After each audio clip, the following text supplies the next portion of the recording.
அனைவருக்கும் வணக்கம். அனைத்து மத்திய அரசு ஊழியர்களுக்கும் மகிழ்ச்சியான செய்தி. அதாவது மத்திய அரசு ஊழியர்களுக்கு பட்ஜெட் 2025ல பல்வேறு விதமான அறிவிப்புகள் வரப்போறதா சொல்லியிருக்காங்க. குறிப்பாக இபிஎஸ், என்பிஎஸ், யூபிஎஸ் மற்றும் அடல் பென்ஷன்ஸ் போன்ற 4 வித முக்கியமான திட்டங்கள்ல அறிவிப்புகள் வரப்போறதா சொல்லியிருக்காங்க. அது என்ன தகவல், அதை பத்தின முழு விவரம் என்ன, எல்லாமே இந்த வீடியோல பார்க்க போறோம். ஸ்கிப் பண்ணாம கடைசி வரைக்கும் பாருங்க. நம்ம சேனலை சப்ஸ்கிரைப் பண்ணாதவங்க பண்ணி வச்சுங்க. நம்ம சேனல்ல சென்ட்ரல் மற்றும் ஸ்டேட் கவர்மெண்ட் சம்பந்தமான ஆல் அப்டேட்ஸ் போட்டுருவோம். அது மட்டும் இல்லாம பென்ஷன் சம்பந்தப்பட்ட முக்கியமான அப்டேட்ஸும் இருக்கும். மறக்காம சப்ஸ்கிரைப் பண்ணிருங்க. வாங்க வீடியோல போலாம். ஃபர்ஸ்ட் ஆஃப் ஆல் பாத்தீங்கன்னா, இன்னும் சில தினங்கள்ல நிதியமைச்சர் நிர்மலா சீதாராமன் அவர்கள் 2025-26 நிதியாண்டிற்கான பட்ஜெட்டை தாக்கல் செய்ய உள்ளாங்க. இந்த பட்ஜெட் குறித்து பலதரப்பட்ட மக்களுக்கு பலவித எதிர்பார்ப்புகள் உள்ளன. பெண்கள், மாணவர்கள், மூத்த குடிமக்கள், விவசாயிகள், வணிகர்கள், வரி செலுத்துவோர், அரசு ஊழியர், தனியார் துறை ஊழியர்கள் என அனைவருக்கும் பிரத்யேகமான சில கோரிக்கைகள் உள்ளன. ஓய்வூதிய திட்டம் குறித்து அரசாங்கம் பட்ஜெட்ல ஒரு பெரிய அறிவிப்பை வெளியிடக்கூடும் என எதிர்பார்க்கப்படுகின்றது. ஊழியர்களோட வருங்கால வைப்பு நிதி அமைப்பின் மூலம் நிர்வகிக்கப்படும் ஊழியர் ஓய்வூதிய நிதி, தேசிய ஓய்வூதிய முறையில் மூலம் கிடைக்கும் ஓய்வூதியம், அதற்கப்புறம் அடல் ஓய்வூதிய திட்டம் என அனைத்து விதமான ஓய்வூதிய திட்டங்களிலும் மாற்றங்கள் எதிர்பார்க்கப்படுகின்றன.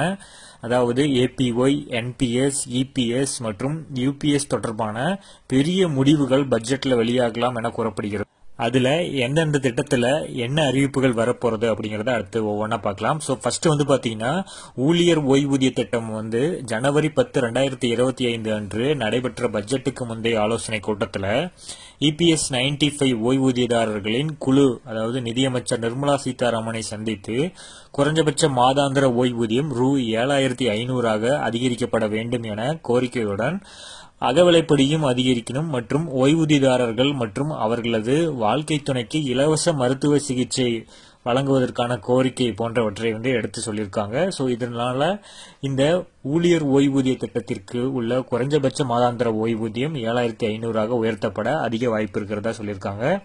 அடுத்ததா தேசிய ஓய்வூதிய திட்டம். அதுல தேசிய ஓய்வூதிய முறையில் முதலீடு செய்துள்ளவர்கள் பணி ஓய்வின் போது 40% நிதியை என்பிஎஸ்ஸில் ஆண்டு தொகையாக முதலீடு செய்யும் நிபந்தனை உள்ளது.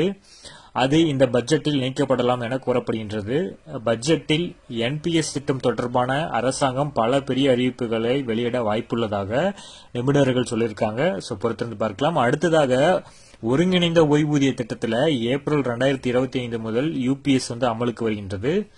ஓபிஎஸ் மற்றும் என்பிஎஸ் ஆகியவற்றின் உள்ள முக்கிய அம்சங்களை சேர்த்து மத்திய அரசு ஊழியர்கள் மற்றும் ஓய்வூதியதாரர்களுக்கு நன்மை பயக்கும் வகையில இந்த யூபிஎஸ் அமைக்கப்பட்டுள்ளது. இந்த பட்ஜெட்ல ஒருங்கிணைந்த ஓய்வூதிய திட்டத்தை ஊக்குவிக்க அரசாங்கம் பெரிய முடிவுகளை எடுக்கலாம் அப்படிங்கறதையும் சொல்லியிருக்காங்க.